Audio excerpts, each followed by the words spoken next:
Dari Belitung Timur, kami hadirkan berita terkini seputar perkembangan anggaran daerah yang akan memengaruhi masa depan ekonomi dan pembangunan wilayah. Pemkab Belitung Timur secara resmi mengajukan rancangan peraturan daerah tentang anggaran pendapatan dan belanja daerah, APBD, tahun anggaran 2025 kepada DPRD Beltim pada Selasa, 22 Oktober 2024.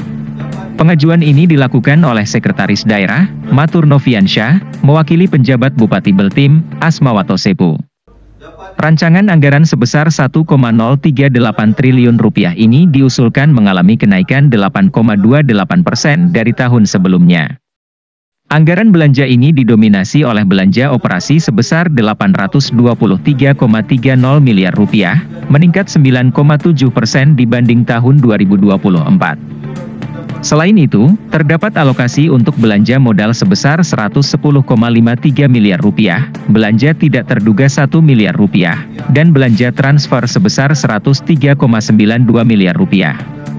Pemkab Beltim juga memproyeksikan pendapatan sebesar 915,51 miliar rupiah, naik 9,94% dari tahun sebelumnya.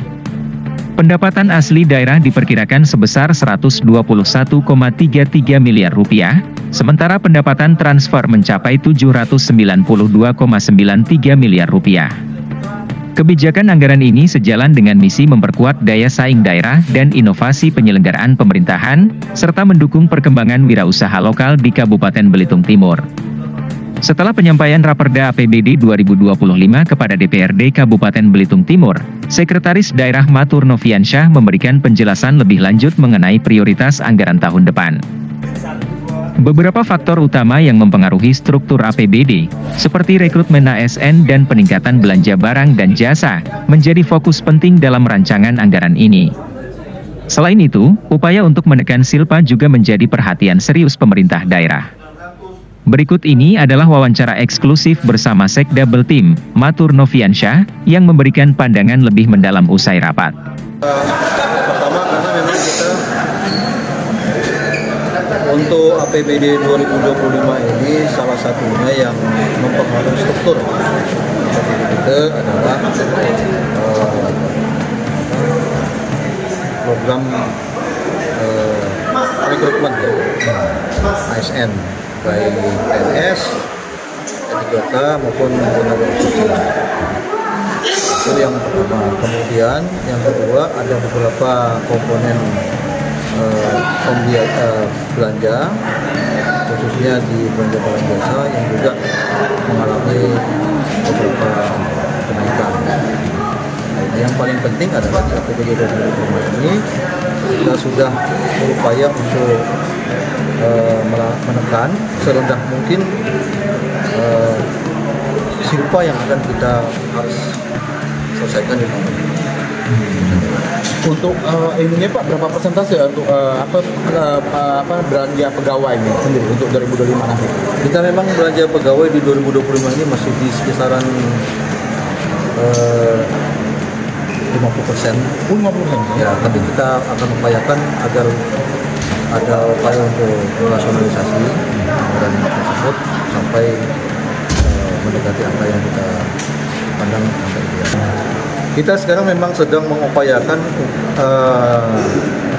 strategi untuk baik ekstensifikasi maupun intensifikasi.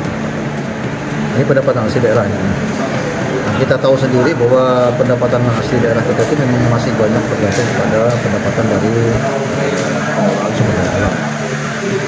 Dan kita juga sudah mulai secara bertahap mengintensifkan pendapatan dari sumber-sumber pendapatan kita di luar tambang, misalnya dari pajak dan retribusi daerah.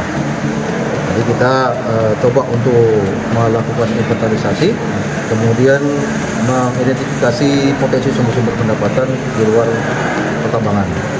Salah satunya misalnya pendapatan dari BLUT, yang sekarang kita sudah punya BLUT RSUD maupun 7 puskesmas sudah mulai masuk ke mekanisme penyelenggaraan secara BLUT.